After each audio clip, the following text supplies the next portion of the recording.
Bom dia! Nós somos do canal da Semeadores, semeando mensagem de vida para o seu coração. Todos os dias estamos aqui com uma palavra de Deus diferente, de um capítulo novo. E hoje o capítulo que nós iremos abordar é o capítulo de número 8 do livro de Deuteronômio, o quinto livro da Bíblia. Abra aí em Deuteronômio, capítulo 8, e faça uma leitura prévia desses 20 versículos. Veja aí que nós vamos ver a prosperidade e o orgulho. Também entre nosso blog site jamaisdesista.com.br para você ter acesso à parte escrita dessa narrativa. Dentro da divisão proposta pela Bíblia de Estudo de Genebra, que estamos seguindo, agora veremos a prosperidade e o orgulho que ocupa todo este lindo capítulo de Deuteronômio. Lembrando que estamos ainda no segundo discurso de Moisés e estamos vendo diversas orientações. São 4 discursos o livro de Deuteronômio. Neste capítulo, Moisés tratou de orientá-los quanto à tentação futura de Israel de querer se tornar orgulhoso e de depender apenas de si mesmo.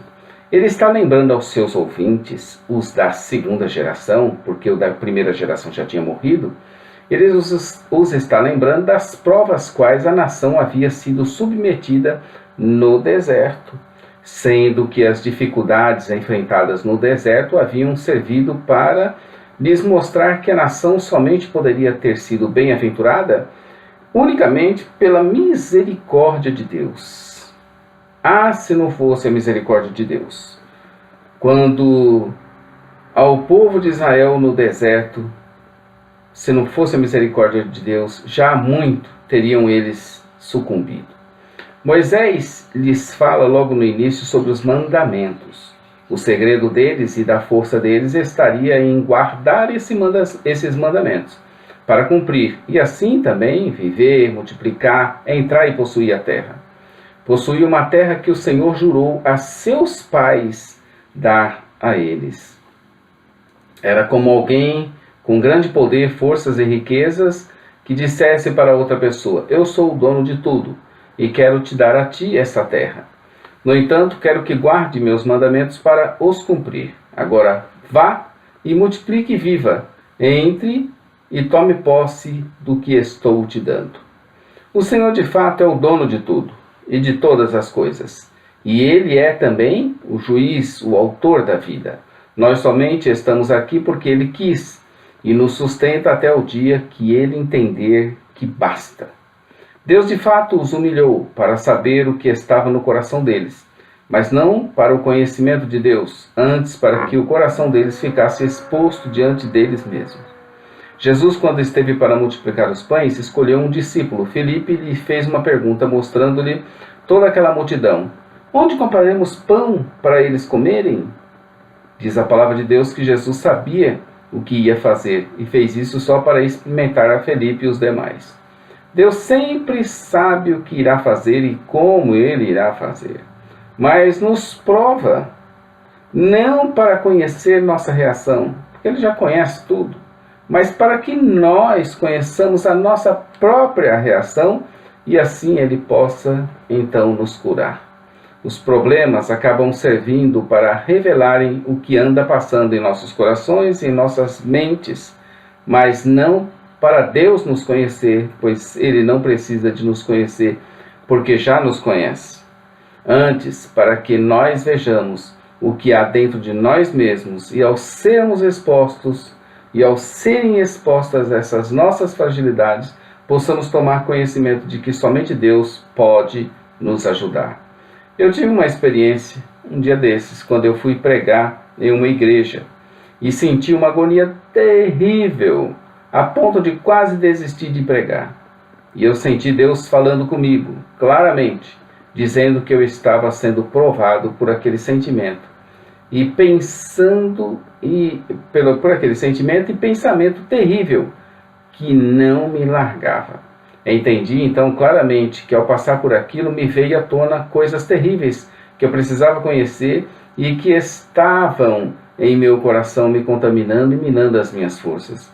O que fazer? Confessei tudo ao Senhor. pedi ajuda para ele e prontamente fui curado. À noite pude pregar livremente e aquela experiência me ajudou a falar com muita gente na igreja que estava vivendo em tormentos e não sabia o que fazer, o que pensar e como solucionar o problema. Somos assim de fato provados pelas circunstâncias, mas não para sermos abatidos, não para sermos derrotados, para sermos humilhados, antes para que nosso coração fique exposto e aí possamos apresentar o nosso coração ao Senhor e receber dele a cura. Com relação à prosperidade, o texto é claro, que ela vem do Senhor, como dádiva, como presente, a quem Ele quer dar de forma totalmente gratuita, sem nada fazerem, apenas receberem, e de forma totalmente laboriosa, mediante grande esforço, trabalho e dedicação. No entanto, em ambos os casos, dele é que vem a prosperidade, pois mesmo que trabalhemos muito, a força para o trabalho vem dele. Mesmo que você se esforce, trabalhe. Vem dele, de Deus, e ele nos dá. Não pensemos que é somente para nosso usufruto e esbanjamento, antes para uma boa administração. Pois de tudo Deus pedirá contas no dia do acerto de contas com cada criatura. Então Deus nos abençoa para que nós nos tornemos abençoadores. As bênçãos eram grandes a Israel se guardassem os mandamentos para os cumprir. Mas também eram terríveis as consequências caso eles não obedecessem e caso seguissem o seu próprio caminho, que é o que acontece muitas vezes. Eles iriam perder do mesmo jeito que aquelas nações que eles estariam expulsando diante deles estavam sendo expulsas. Eles também iriam perder desse mesmo jeito. Então assim nós vimos hoje o capítulo 8, amanhã estaremos aqui com o capítulo 9. Pedimos a você que compartilhe nosso material, que entre em nosso canal, se inscreva nele, que divulgue, que acesse nossa loja virtual Semeadores, acesse nosso blog Jamais Desista e vamos na nossa caminhada. Maranata, ora, ora, vem Senhor Jesus. Queridos, um bom dia na presença de Deus. Amém.